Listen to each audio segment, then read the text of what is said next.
ಸ್ನೇಹಿತರೆ, big boss ಮನೆಯಲ್ಲಿ ಶನಿವಾರದ ಪಂಚಾಯತ್ ಇದೆಯಲ್ಲ, ನನಗೆ ಇದ್ರ ನಿಲ್ಲಿಸ್ಬಿಡೋದು ಬೆಟರ್ ಅಂತೇಳಿ ಅನಿಸ್ತಿದೆ ರೀ. ನಿಜವಾಗ್ಲೂ ಕೂಡ ನಿಲ್ಲಿಸ್ಬಿಡೋದು ಬೆಟರ್ ಅಂತೇಳಿ ಅನಿಸುತ್ತೆ. ಇದರಿಂದ ಕಿಚ್ಚ ಸುದೀಪ್ ಅವರ ಗೌರವ ಇದೆಯಲ್ಲ, ಸ್ವಲ್ಪನಾದರೂ ಕೂಡ ಉಳಿಬೋದು. ಅದರಲ್ಲೂ ಕೂಡ ನಿನ್ನೆಯ ಪಂಚಾಯಿತಿಯನ್ನು ನೋಡಿದ್ರೆ ಕಂಪ್ಲೀಟಾಗಿ ಒನ್ ಸೈಡೆಡ್ ಪಂಚಾಯಿತಿ ಅಂತೇಳಿ ಅನಿಸ್ಬಿಡುತ್ತೆ. ನಾವೆಲ್ಲರೂ ಕೂಡ ಅಂದ್ಕೊಂಡಿದ್ವಿ, ಬಹುಶಃ ಕಿಚ್ಚ ಸುದೀಪ್ ಅವರು ಕಳೆದ ಬಾರಿ ಒಂದ್ಸಲ ಇದೇ ತಪ್ಪನ್ನು ಮಾಡಿದ್ರು, ಮತ್ತೆ ಇದೇ ತಪ್ಪನ್ನು ಮಾಡಿರಲಿಕ್ಕಿಲ್ಲ. ಯಾಕಂತ ಹೇಳಿದ್ರೆ ಕಳೆದ ಬಾರಿ ಮಾಡಿದಾಗಲೇ ನಾವೆಲ್ಲರೂ ಕೂಡ ವಿರೋಧಿಸಿದ್ವಿ, ಒಂದು ಕಣ್ಣಿಗೆ ಸುಣ್ಣ ಒಂದು ಕಣ್ಣಿಗೆ ಬೆಣ್ಣೆ ಮಾಡಬೇಡಿ ಸುದೀಪ್ ಅವರೇ ಅಂತೇಳಿ. ಬಟ್ ಅದೇ ರಿಪೀಟ್ ಆಯಿತು. ಇಲ್ಲಿ ನೋಡಿ, ಎರಡು ಪ್ರಮುಖ ವಿಚಾರಗಳ ಬಗ್ಗೆ ಸುದೀಪ್ ಇಲ್ಲಿ ತುಂಬ ಅಗ್ರೆಸಿವ್ ಆಗಿ ಡಿಸ್ಕಷನ್ಸ್ಗೆ ಹೇಳ್ಕೊಂಡ್ರು. ಒಂದು, ಅದು ಎಷ್ಟು ದೊಡ್ಡ ತಪ್ಪು ಅನ್ನೋದನ್ನು ನಾನು ನಿಮಗೆ ಅರ್ಥ ಮಾಡಿಸ್ತೀನಿ ಇವತ್ತಿನ ಈ ಸ್ಟೋರಿಯಲ್ಲಿ. ಒಂದೇನು ಅಂತ ಹೇಳಿದ್ರೆ, ರಕ್ಷಿತಾ ತೆಗೆದುಕೊಂಡಂಥ ನಿರ್ಧಾರದ ಬಗ್ಗೆ, ರಘುವನ್ನು ನಾಮಿನೇಟ್ ಮಾಡಿದ್ರ ಬಗ್ಗೆ ಕಿಚ್ಚ ಸುದೀಪ್ ಅವರು ಭಾರಿ ಹೊತ್ತುಗಳ ಕಾಲ ಚರ್ಚೆಯನ್ನು ಮಾಡಿದ್ರು. ರಕ್ಷಿತಾಗೆ ಒಂದು ರೀತಿಯಲ್ಲಿ ಜಾಡಿಸುವಂಥ ಕೆಲಸವನ್ನು ಮಾಡಿದ್ರು.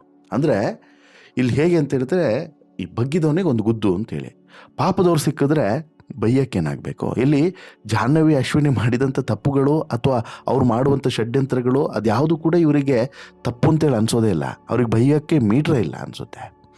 ಆದರೆ ಅದೇ ಈ ಗಿಲ್ಲಿ, ರಕ್ಷಿತಾ ಇಂಥವ್ರ ಮೇಲೆ ಏನು ವಾಗ್ದಾಳಿ ಪಿತ್ತನೂ ನೆತ್ತಿಗೆ ಇರುತ್ತೆ, ಕೋಪನೂ ಭಾರಿ ಅಬ್ಬರಿಸಿ ಬರ್ತದೆ. ಒಬ್ಬೊಬ್ಬ ಅಂದರೆ ಇಲ್ಲಿ ಗಿಲ್ಲಿ ಮತ್ತು ರಕ್ಷಿತಾ ಮಾಡಿ ತಪ್ಪಂತೆ, ಮಾಳು ತೆಗೆದುಕೊಂಡಂಥ ನಿರ್ಧಾರನೂ ಕೂಡ ತಪ್ಪಂತೆ. ಅಲ್ಲೂ ಕೂಡ ನೋಡಿ, ಮಾಳು ತೆಗೆದುಕೊಂಡಂಥ ನಿರ್ಧಾರದ ಬಗ್ಗೆ ಸುದೀಪ್ ಅವ್ರು ಮಾತನಾಡೋದಿಲ್ಲ. ಗಿಲ್ಲಿ ಕೊಟ್ಟಂಥ ಡಿಸಿಷನ್ಸ್ ಬಗ್ಗೆ, ಅಥವಾ ಗಿಲ್ಲಿ ಮಾಳುಗೆ ಉತ್ತಮ ಕೊಟ್ಟಲ್ಲ, ಅದು ಪ್ರಾಬ್ಲಮ್ ಆಗಿಬಿಡುತ್ತಂತೆ.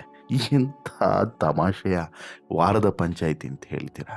ನಾನು ನಿಮಗೆ ಮುಂದೆ ಹೇಳ್ತಾ ಹೋಗೋ ಬಹುಶಃ ನಿಮಗೆ ನಗು ಬರ್ಬೋದು, ಅಥವಾ ಎಷ್ಟು ಮಟ್ಟಿಗೆ ಆಕ್ರೋಶ ಬರ್ಬೋದು ಅನ್ನೋದಕ್ಕೆ ಸಾಕ್ಷಿಗಳು ನೀವೇ ಅರ್ಥ ಮಾಡ್ಕೊಳ್ಳಿ. ತುಂಬ ಇಂಟ್ರೆಸ್ಟಿಂಗ್ ಆಗಿದೆ ಸ್ಟೋರಿ, ಕೊನೆವರೆಗೂ ನೋಡಿ. ಅದಕ್ಕಿಂತ ಮುಂಚೆ ನೀವಿನ್ನೂ ಕೂಡ ನಮ್ಮ ಚಾನಲ್ಲಿ ಸಬ್ಸ್ಕ್ರೈಬ್ ಮಾಡಿಲ್ಲ ಅಂದರೆ ದಯವಿಟ್ಟು ಸಬ್ಸ್ಕ್ರೈಬ್ ಮಾಡಿ ಸ್ನೇಹಿತರೆ. ನಾನು ಹೇಳಿದೆ ಅಲ್ಲ, ಈ ವಾರದ ಪಂಚಾಯಿತಿ ತುಂಬ ಕಾಮಿಡಿ ಆಗಿತ್ತು ರೀ.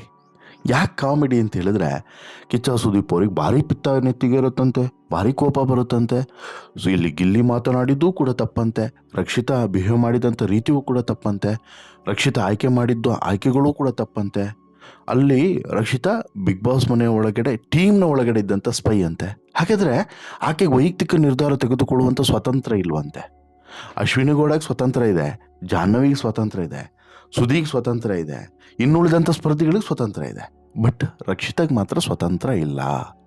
ಯಾಕೆ ಆಕೆಗೆ ಸರಿಯಾಗಿ ಕನ್ನಡದಲ್ಲಿ ಮಾತನಾಡೋದು ಬರಲ್ಲ. ಸ್ವಲ್ಪ ಗದರಿ ಮಾತನಾಡಿದರೆ ಹೆದರ್ತಾಳೆ, ಸ್ವಲ್ಪ ಗದರಿದ್ರೆ ಗಿಲ್ಲಿ ಸೈಲೆಂಟ್ ಆಗ್ತಾನೆ.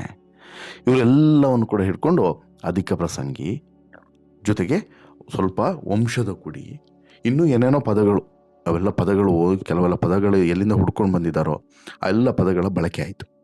ಆದರೆ ನಾನು ಕೇಳುವಂಥದ್ದು, ಸರಿ ಈಗ ಮೊದಲ ವಿಚಾರಕ್ಕೆ ಬಂದುಬಿಡ್ತೇನೆ. ಸುದೀಪ್ ಅವರು ತೆಗೆದುಕೊಂಡಂಥ ಮೊದಲ ವಿಚಾರ ಏನು? ಮಾಡುವವರು ಈ ವಾರ ಯಾರನ್ನೆಲ್ಲ ನಾಮಿನೇಟ್ ಮಾಡುವಂಥ ಸಂದರ್ಭದಲ್ಲಿ ಕಾರಣವನ್ನು ಕೊಟ್ಟರೋ ಆ ಕಾರಣ ಸರಿಯಾಗಿಲ್ಲ ಅನ್ನೋದು ಸುದೀಪ್ ಅವರ ಅಭಿಪ್ರಾಯ. ಕರೆಕ್ಟ್ ಅಲ್ವಾ?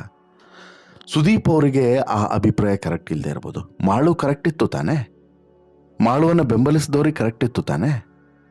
ಅಲ್ಲಿ ಯಾರಿಗೆ ಕರೆಕ್ಟ್ ಇರಲ್ಲ ಅಂತ ಹೇಳಿದ್ರೆ, ಈಗ ಫಾರ್ ಎಕ್ಸಾಂಪಲು ಅಶ್ವಿನಿಯನ್ನು ನಾಮಿನೇಟ್ ಮಾಡಿದಾಗ ಅಶ್ವಿನಿಗೆ 100% ಆ ಕಾರಣ ಕರೆಕ್ಟ್ ಅಂತೇಳಿ ಅನ್ಸೋದಿಲ್ಲ. ಮಾಡು ಅಂತಲ್ಲ, ನಾಳೆ ಸುದೀಪ್ ಅವರೇ ನಾಮಿನೇಟ್ ಮಾಡಲಿ, ನೋಡೋಣ ಸುದೀಪ್ ಅವ್ರ ಕಾರಣ ಸರಿ ಅಂತೇಳಿ ಅಶ್ವಿನಿನೋ ಜಾಹ್ನವಿನೋ ಇನ್ನೊಬ್ಬರೋ ಮತ್ತೊಬ್ಬರು ಹೇಳಿ ನೋಡೋಣ. ಯಾರೂ ಹೇಳಲ್ಲ. ಆಯಿತು, ಮಾಳು ಕಾರಣ ಸರಿ ಇಲ್ಲ ಅನ್ನೋದನ್ನು ಮಾಳುಗೆ ಹೇಳಬೇಕೇ ಹೊರತು, ಇನ್ನು ತಮಾಷೆ ನೋಡಿ, ಇಲ್ಲಿ ಗಿಲ್ಲಿ ಮಾಳು ಕಾರಣವನ್ನು ಸಪೋರ್ಟ್ ಮಾಡ್ದ ಅನ್ನೋಂಥ ಕಾರಣಕ್ಕೋಸ್ಕರ, ಉತ್ತಮ ಮಾಳು ಕೊಟ್ಟ ಅನ್ನೋ ಕಾರಣಕ್ಕೋಸ್ಕರ ಗಿಲ್ಲಿಗೆ ಕಿಚ್ಚ ಸುದೀಪ್ ಅವ್ರು ಬೈಯೋದು. ಹೆಂಗದು ಸರಿ ಇತ್ತು? ಯಾವ ಆ್ಯಂಗಲ್ನಲ್ಲಿ ನಿಮಗೆ ಸರಿ ಕಾಣಿಸ್ತು? ಏನು ಕ್ವಶನ್ಸ್ ಕೇಳ್ತೀರಿ? ಸುದೀಪ್ ಅವರೇ, ನಿಮಗಿರೋ ಗೌರವ ಏನು, ನಿಮಗಿರೋ ಫ್ಯಾನ್ಸ್ ಫಾಲೋವಿಂಗ್ ಏನು? ಬಿಗ್ ಬಾಸ್ ಅಂತ ಹೇಳಿದ್ರೆ ನಿಮ್ಮನ್ನು ಬಿಗ್ ಬಾಸ್ ರೀತಿಯಲ್ಲಿ ನೋಡ್ತಾರ್ರಿ. ನೀವು ನೋಡಿದ್ರೆ ಎಂಥ ಕ್ವಶನ್ಸ್ಗಳನ್ನು ಕೇಳ್ತಿದ್ದೀರಾ? ನಿಮಗೆ ಅರ್ಥ ಆಗ್ತಿದೆಯಾ? ಅಥವಾ ನಿಮಗೆ ಅಲ್ಲಿ ಏನು ಆಗ್ತಿದೆ ಅನ್ನೋಂತಹ ಔಟ್ಪುಟ್ ಏನಾದರೂ ಕರೆಕ್ಟಾಗಿ ಗಮನಿಸ್ತಿದ್ದೀರಾ? ಈ ವೀಕ್ ಬಹುಶಃ ನೀವು ಕಂಪ್ಲೀಟ್ ಔಟ್ಡೇಟೆಡ್ ಅಂತೇಳಿ ಅನಿಸ್ತಿದೆ ನನಗೆ. ನೀವು ಮಾತಾಡಿದಂಥ ಪ್ರತಿಯೊಂದು ಮಾತುಗಳು ಕೂಡ ಎಷ್ಟು ಫೂಲಿಶ್ನೆಸ್ಸಿಂದ ಕೂಡಿತ್ತು ಅಂತ ಹೇಳಿದ್ರೆ 100% ಕಿಚ್ಚ ಸುದೀಪ್ ಅಭಿಮಾನಿಗಳಿಗೆ ಇದು ಬೇಸರ ಆಗ್ಬೋದು. ಬಟ್ ನಿಜವಾಗ್ಲೂ ಕೂಡ ಸತ್ಯ ಒಪ್ಕೊಳ್ಳೇಬೇಕು ಸ್ನೇಹಿತರೆ. ನಾನು ಕೂಡ ಕಿಚ್ಚ ಸುದೀಪ್ ಅವರ ಫ್ಯಾನೇ. ನನಗೂ ಕೂಡ ಕಿಚ್ಚ ಸುದೀಪ್ ಅವರ ಮಾತುಗಳು, ಅವರು ತೆಗೆದುಕೊಳ್ಳುವಂಥ ನಿರ್ಣಯಗಳು, ಅವರು ಮಾತನಾಡುವಂಥ ಶೈಲಿ ಎಲ್ಲದೂ ಕೂಡ ಇಷ್ಟ ಆಗ್ತಿತ್ತು. ಆದರೆ ಕಳೆದ 2 ವಾರಗಳಿಂದ ಸಿಕ್ಕಾಪಟ್ಟೆ ಬೇಸರ ಇದೆ ಅವ್ರ ಮಾತುಗಳ ಮೇಲೆ. ನಾನು ಅದಕ್ಕೆ ಹೇಳಿದ್ದು, ಅವರು ಇಂತಹ ಕಾರ್ಯಕ್ರಮಗಳನ್ನು ನಡೆಸಿಕೊಳ್ಳದೇ ಇರೋದೇ ಬೆಟರ್ ಅಂತೀನಿ ಅನಿಸುತ್ತೆ. ಈ ರೀತಿ ಮಾತನಾಡಬೇಕು ಅಂತ ಹೇಳಿ ಬಂದಾಗ ಅವ್ರು ಬರದೇ ಇದ್ದಿದ್ರೇ ಬೆಟರ್ ಇತ್ತು. ಬರಲ್ಲ ಅಂತೇಳಿ ಸುದ್ದಿ ಆಗಿತ್ತಲ್ಲ, ಬರದೇ ಇದ್ದಿದ್ರೇ ಬೆಟರ್ ಇತ್ತು ಅಂತೇಳಿ. ಅಲ್ಲ, ಗಿಲ್ಲಿ ಆತನ ಅಭಿಪ್ರಾಯ ಹೇಳಿದ್ರೆ ಅದು ಕಿಚ್ಚ ಸುದೀಪ್ ಅವರಿಗೆ ಯಾಕೆ ಪ್ರಾಬ್ಲಮ್ ಆಯಿತು? ಹೋಗ್ಲಿ ರೀ, ನಾನು ಆವಾಗಲೂ ಹೇಳಿದೆ, ರಾಶಿಕಾ ಮತ್ತು ಧ್ರುವಂತ್ ವಿಚಾರವನ್ನು ಇಲ್ಲಿ ಚರ್ಚೆ ಮಾಡುವಂಥ ಅಗತ್ಯನೇ ಇರಲಿಲ್ಲ. ಅದು ಅವ್ರ ವೈಯಕ್ತಿಕ ವಿಚಾರ.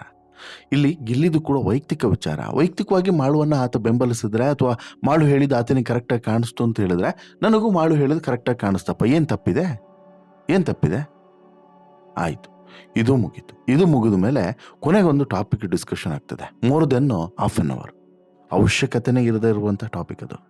ಯಾವುದೋ ಈ ಗ್ರೂಪ್ನ ಒಳಗಡೆ ಇದ್ದಂತಹ ನಾಮಿನೇಟ್ ಗ್ರೂಪ್ನ ಅಥವಾ ತಂಡದ ಒಳಗಿದ್ದಂತಹ ಸ್ಪೈನ ಬಗ್ಗೆ. ಅಂದರೆ ಇಲ್ಲಿ ಗಿಲ್ಲಿ ಮತ್ತು ರಕ್ಷಿತಾನವರು ಗುಟ್ಟಲ್ಲಿ ಮಾತನಾಡಿದಂಥ ವಿಚಾರ ದೊಡ್ಡ ಅಕ್ಷಮ್ಯ ಅಪರಾಧ ಆಗೋಯ್ತು. ಯಾಕೆ? ಅಲ್ಲಿ ಅಶ್ವಿನಿ ಅದಕ್ಕೆ ಧ್ವನಿ ಎತ್ತಿದ್ರಲ್ಲ ವಿರುದ್ಧವಾಗಿ, ಅದಕ್ಕೆ ಸುದೀಪ್ ಅವರಿಗೆ ಅದು ಅಕ್ಷಮ್ಯ ಅಪರಾಧ ಆಯಿತು. ಅದು ಇದ್ದಿದ್ರೆ, ಅಶ್ವಿನಿ ಮಾತೇ ಆಡದಿದ್ದರೆ ಬಹುಶಃ ಅಶ್ವಿನಿ ಮಾಡಿದ್ದು ಯಾವುದೂ ಕೂಡ ಇವ್ರಿಗೆ ಕಣ್ಣಿಗೆ ಕಾಣಿಸ್ಲಿಲ್ಲ. ಅಶ್ವಿನಿ ಟೀಮ್ನ ಒಳಗಿದ್ದೇ ತನ್ನ ಸ್ವಾರ್ಥಕ್ಕೋಸ್ಕರ ಇಡೀ ಟೀಮನ್ನು ಬಲಿ ಕೊಟ್ಟಿದ್ದು ಕಣ್ಣಿಗೆ ಕಾಣಿಸ್ಲಿಲ್ಲ. ತನ್ನ ಸ್ವಾರ್ಥಕ್ಕೋಸ್ಕರ ತಾನು ಡಿಸಿಷನ್ಸನ್ನು ತೆಗೆದುಕೊಂಡು ನಾನು ಒನ್ ಮ್ಯಾನ್ ಆರ್ಮಿ ಅನ್ನೋ ರೀತಿಯಲ್ಲಿ ಬಿಲ್ಡಪ್ಪನ್ನು ಕೊಟ್ಟಿದ್ದು ಕಣ್ಣಿಗೆ ಕಾಣಿಸ್ಲಿಲ್ಲ. ಅಲ್ಲಿ ಸುತ್ತಿ ಬಳಸಿ ಕೆಲವೊಂದು ವಿಚಾರಗಳನ್ನು ತುರುಕಿದ್ದೂ ಕೂಡ ಕಣ್ಣಿಗೆ ಕಾಣಿಸ್ಲಿಲ್ಲ. ಇಲ್ಲಿ ಗಿಲ್ಲಿ ಮತ್ತು ರಕ್ಷಿತಾ ಮಾತನಾಡಿದ್ದು ತಪ್ಪಾಗೋಯ್ತು. ಆಯಿತು, ರಕ್ಷಿತಾ ಗಿಲ್ಲಿ ಮಾತನಾಡಿದ್ದು ತಪ್ಪು ಅಂತಲೇ ಹೇಳ್ಕೊಳ್ಳೋಣ, ಆಯಿತಾ? ಬೇರೆ ಬೇರೆ ಟೀಮ್ನವರು ಡಿಸ್ಕಷನ್ ಮಾಡಿ ತಪ್ಪೇ ಅಂತಲೇ ಹೇಳ್ಕೊಳ್ಳೋಣ. ನಾನು ಕೇಳುವಂಥದ್ದು, ರಕ್ಷಿತಾ ತೆಗೆದುಕೊಂಡಂಥ ನಿರ್ಧಾರ ತಪ್ಪು ಹೇಗೆ ಅನ್ನುವಂಥದ್ದು. ಅಲ್ಲೊಂದು ವಿಚಾರ ಬರ್ತದೆ, ಇಡೀ ತಂಡ ಅಭಿಷೇಕ್ ಅವರನ್ನು ನಾಮಿನೇಟ್ ಮಾಡೋಣ ಅಂತೇಳಿ ಹೇಳುತ್ತೆ. ರಕ್ಷಿತಾ ಅವರು ಇಲ್ಲ ಅಂತೇಳಿ ಹೇಳ್ತಾರೆ, ರಘುಗೆ ನಾಮಿನೇಟ್ ಮಾಡೋಣ ಅಂತೇಳಿ ಹೇಳ್ತಾರೆ. ಅದಕ್ಕೆ ಸೂಕ್ತವಾದಂಥ ಕಾರಣವೂ ಕೂಡ ಕೊಡ್ತಾರೆ. ಸ್ಟಿಲ್ ರಘು ಒಂದು ವೇಳೆ ನಾಮಿನೇಟ್ ಆಗಿ, ಈ ವಾರ ನಾಮಿನೇಟ್ ಆಗಿದ್ದಾರೆ, ಬಿಗ್ ಬಾಸ್ ಮನೆಯಿಂದ ಎಲಿಮಿನೇಟ್ ಆದರೆ ಅದಕ್ಕೆ ನೇರವಾದಂಥ ಹೊಣೆ ರಕ್ಷಿತಾ ಅಂತೆ. ಹಾಗಾದರೆ ಅಭಿಷೇಕ್ ನಾಳೆ ನಾಮಿನೇಟ್ ಆಗಿ ಅಭಿಷೇಕ್ ಹೊರಗಡೆ ಹೋದರೆ ಅದಕ್ಕೆ ಯಾರು ಹೊಣೆ? ರಘು ಸ್ಪರ್ಧಿ, ಅಭಿಷೇಕ್ ಮತ್ತಿನ್ನೇನೋ ಗೆಸ್ಟಾ? ರಘು ವೈಲ್ಡ್ ಕಾರ್ಡ್ ಮೂಲಕ ಬಂದಂಥ ಸ್ಪರ್ಧಿ, ಅಭಿಷೇಕ್ ಡೇ 1 ಇರುವಂಥ ಸ್ಪರ್ಧಿ. ಅಭಿಷೇಕ್ ಹೋದರೆ ಅಭಿಷೇಕಿಗೆ ಅನ್ಯಾಯ ಆಗಲ್ವಾ ಸುದೀಪ್ ಅವರೇ? ಅನ್ಯಾಯ ಆಗಲ್ವಾ? ಅದೇ ಈತ ರಘು ಹೋಗ್ಬಿಟ್ರೆ ರಘುಗೆ ಅನ್ಯಾಯ ಆಗ್ಬಿಡುತ್ತಾ? ಏನು ಇಲ್ಲಾಜಿಕಲ್ ಕ್ವಶನ್ಸ್ಗಳನ್ನು ಫ್ರೇಮ್ ಮಾಡಿದ್ರೆ ನಿನ್ನೆ ಅಂತ ಹೇಳಿದ್ರೆ, ಸೀರಿಯಸ್ಲಿ ಅದಕ್ಕೆ ಹೇಳಿದ್ದು, ಕಿಚ್ಚ ಸುದೀಪ್ ಮೇಲೆ ಇದ್ದಂತಹ ಗೌರವ ಅಕ್ಷರಶಃ ನಿರ್ನಾಮ ಆಗುತ್ತೆ ಈ ರೀತಿ ಆದರೆ.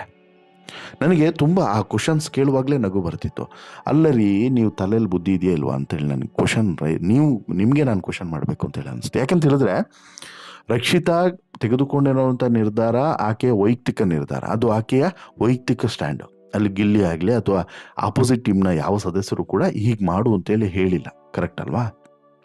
ಎರಡನೇದು, ಇಲ್ಲಿ ರಕ್ಷಿತಾಗೆ ಬೇಡ ಅಂತೇಳಿ ಅನ್ನಿಸ್ತು, ರಕ್ಷಿತಾಗೆ ರಾಶಿಕಾ ಸೇವ್ ಆಗಬಾರ್ದು ಅಂತೇಳಿ ಅನ್ನಿಸ್ತು. ಕರೆಕ್ಟು, ಏನು ತಪ್ಪಿದೆ? ರಾಶಿಕಾ ಏನು ಮಾವನ ಮಗಳ ರಕ್ಷಿತಾಂದು ಸೇವ್ ಮಾಡೋದಕ್ಕೆ? ಬೇಡ ಅಂತೇಳಿ ಅನ್ನಿಸ್ತು. ಬೇರೆ ಸ್ಪರ್ಧೆಯನ್ನು ಸೇವ್ ಮಾಡೋಣ ಅಂತೇಳಿ ಆಕೆಗೆ ಅನಿಸಿರುತ್ತೆ. ಇಲ್ಲಿ ಬೇಡ, ರಘು ನಾಮಿನೇಟ್ ಆಗಲಿ ಅಂತೇಳಿ ಅನಿಸುತ್ತೆ, ಅಭಿಷೇಕ್ ಆಗಬಾರ್ದು ಅಂತೇಳಿ ಅನಿಸುತ್ತೆ. ಏನು ಅಭಿಷೇಕ್ ಮಾವನ ಮಗನಾ? ರಘು ಸುದೀಪ್ ಅವ್ರ ಮಾವನ ಮಗನಾ? ಅಥವಾ ಅಶ್ವಿನಿ ಗೌಡನ ಮಾವನ ಮಗನಾ? ಅಥವಾ ಉಳಿದಂಥ ಸದಸ್ಯರು ಎಲ್ಲರೂ ಕೂಡ ರಘುವನ್ನ ಬೇಡ ಅಭಿಷೇಕ್ನೇ ನಾಮಿನೇಟ್ ಮಾಡೋಣ ಅಂತ ಹೇಳಿದ್ರಲ್ಲ, ಅವ್ರ ಮಾವನ ಮಕ್ಕಳ ಇವರು ರಘು? ಅಲ್ವಾ?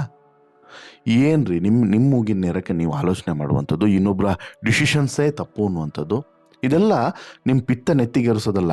ನೋಡ್ತಿದ್ದಂಥ ವೀಕ್ಷಕರಿಗೆ ನಿಮ್ಮ ಬಗ್ಗೆ ಯಾವ ರೀತಿ ಭಾವನೆ ಬಂದಿರಬಹುದು ಅನ್ನೋದನ್ನು ಜಸ್ಟ್ ಇಮ್ಯಾಜಿನ್ ಮಾಡ್ಕೊಳ್ಳಿ. ಸತ್ಯವಾಗ್ಲೂ ಹೇಳ್ತಿರುವಂಥದ್ದು ತುಂಬ ಕೆಟ್ಟದಾಗಿತ್ತು ಸುದೀಪ್ ಅವರ ಈ ವಾರದ ಪಂಚಾಯಿತಿ ಅಂತೂ. ರಕ್ಷಿತಾ ಅವರ ವೈಯಕ್ತಿಕ ವಿಚಾರಗಳನ್ನು, ಅಂದರೆ ಆಕೆಯ ನಿರ್ಧಾರಗಳೇ ತಪ್ಪು ಅನ್ನುವಂಥದ್ದು. ರಕ್ಷಿತಾ ತೆಗೆದುಕೊಂಡಂಥ ಡಿಸಿಷನ್ಸ್ ತಪ್ಪು, ಗಿಲ್ಲಿ ತೆಗೆದುಕೊಂಡಂಥ ಡಿಸಿಷನ್ಸ್ ತಪ್ಪು. ಮತ್ತು ಯಾರು ತೆಗೆದುಕೊಂಡಂಥ ಡಿಸಿಷನ್ಸ್ ಕರೆಕ್ಟು? ಅಶ್ವಿನಿ ಮತ್ತು ಜಾಹ್ನವಿ ಮಾತ್ರ ತೆಗೆದುಕೊಳ್ಳುವಂಥ ನಿರ್ಧಾರಗಳು ಕರೆಕ್ಟು. ಬೇರೆಲ್ಲರೂ ಕೂಡ ತಲೆಯಲ್ಲಿ ಬುದ್ಧಿ ಇಲ್ದಿರೋರು, ಅವ್ರಿಗೆ ಯಾವ ರೀತಿ ಆಲೋಚನೆ ಮಾಡಬೇಕು ಅನ್ನೋದು ಗೊತ್ತಿಲ್ಲ. ಡಿಸಿಷನ್ಸ್ ಮೇಕಿಂಗ್ ಅನ್ನುವಂತಹ ಒಂದು ಕಾನ್ಸೆಪ್ಟೇ ಅವ್ರಿಗೆ ಗೊತ್ತಿಲ್ಲ ಅಲ್ವಾ? ದಯವಿಟ್ಟು ಇಂಥ ಪಂಚಾಯಿತಿಗಳನ್ನು ಮಾಡೋದನ್ನು ಮೊದಲಿಗೆ ನಿಲ್ಲಿಸಬೇಡಿ. ನೋಡಿ, ಕೆಲವೊಂದು ವಿಚಾರಗಳನ್ನು, ಕೆಲವೊಂದು ರೈಟ್ಸ್ಗಳನ್ನು ಅವ್ರಿಗೆ ಬಿಟ್ಟುಬಿಡಿ. ನೀವು ರಕ್ಷಿತಾ ಏನೂ ಕೂಡ ಮಾತನಾಡೋದಿಲ್ಲ, ರಕ್ಷಿತಾಗೆ ಮಾತು ಸರಿಯಾಗಿ ಬರೋದಿಲ್ಲ ಅನ್ನೋಂಥ ಕಾರಣಕ್ಕೋಸ್ಕರ ಆಕೆಯನ್ನು ಟಾರ್ಗೆಟ್ ಮಾಡೋದು ತುಂಬ ತಪ್ಪಾಗ್ತದೆ. ಇಲ್ಲಿ 100% ಈ ವಾರ ರಕ್ಷಿತಾ ಮತ್ತು ಗಿಲ್ಲಿಯನ್ನು ನೀವು ಟಾರ್ಗೆಟ್ ಮಾಡಿದ್ರಿ. ಕಲರ್ಸ್ ಕನ್ನಡ ಟೀಮ್ನವರು, ಬಿಗ್ ಬಾಸ್ನವರು, ಕಿಚ್ಚ ಸುದೀಪ್ ಅವರು ಎಲ್ಲರೂ ಕೂಡ ಟಾರ್ಗೆಟ್ ಮಾಡಿದ್ರಿ ಅನ್ನೋಂಥ ಅಭಿಪ್ರಾಯ ಸಾರ್ವಜನಿಕ ವಲಯದಲ್ಲಿ ತುಂಬ ವ್ಯಕ್ತವಾಗ್ತಿದೆ. ನಾನು ಇದು ನನ್ನ ವೈಯಕ್ತಿಕ ಅಭಿಪ್ರಾಯ ಎಷ್ಟು ಕೂಡ ಹೌದು, ಅಷ್ಟೇ ಸಾರ್ವಜನಿಕರ ಅಭಿಪ್ರಾಯನೂ ಕೂಡ ಹೌದು. ಸ್ಕ್ರೀನ್ಶಾಟ್ಸ್ಗಳಿದ್ದಾವೆ ನನ್ನ ಬಳಿ, ಹಾಕಿದ್ದೀನಿ ನೋಡಿ ಕೆಲವೊಂದಷ್ಟು ಸ್ಕ್ರೀನ್ಶಾಟ್ಸ್ಗಳನ್ನು. ಇನ್ನೂ ಕೂಡ ಇದ್ದಾವೆ. ನೀವು ಇನ್ಸ್ಟಾಗ್ರಾಮು, ಫೇಸ್ಬುಕ್ಕು, ಯೂಟ್ಯೂಬ್ಗಳನ್ನು ಸ್ಕ್ರಾಲ್ ಮಾಡಿದ್ರೆ ಬಿಗ್ ಬಾಸ್ ಅಂತೇಳಿ ಸರ್ಚ್ ಮಾಡಿ, ಬಹುಶಃ ಇಂತಹದ್ದೇ ಇನ್ನೊಂದು 3-4 ದಿನ ಬರ್ತದೆ. ಸುದೀಪ್ ಅವರ ಈ ವಾರದ ಈ ಪಂಚಾಯಿತಿ ಏನಿದೆ ಅದ್ರ ಬಗ್ಗೆ ಯಾರೂ ಕೂಡ ಪಾಸಿಟಿವ್ ಮಾತನಾಡೋದಕ್ಕೆ ಸಾಧ್ಯ ಇಲ್ಲ. ತುಂಬ ಮೆಚೂರ್ಡ್ ಆಗಿ ಆಲೋಚನೆ ಮಾಡುವಂಥವ್ರು. ತುಂಬ ತಪ್ಪು. ನಿಮಗೂ ಕೂಡ ಇದು ಸತ್ಯ ಅಂತೇಳಿ ಅನಿಸಿದ್ರೆ ದಯವಿಟ್ಟು ಶೇರ್ ಮಾಡಿ, ದಯವಿಟ್ಟು ನಿಮ್ಮ ಅಭಿಪ್ರಾಯವನ್ನು ಕಮೆಂಟ್ ಮಾಡಿ, ಜೊತೆಗೆ ಚಾನಲ್ಗೆ ಸಬ್ಸ್ಕ್ರೈಬ್ ಮಾಡೋದನ್ನು ಮರಿಬೇಡಿ, ಸ್ಟೋರಿಯನ್ನು ಲೈಕ್ ಮಾಡಿ, ಶೇರ್ ಮಾಡಿ.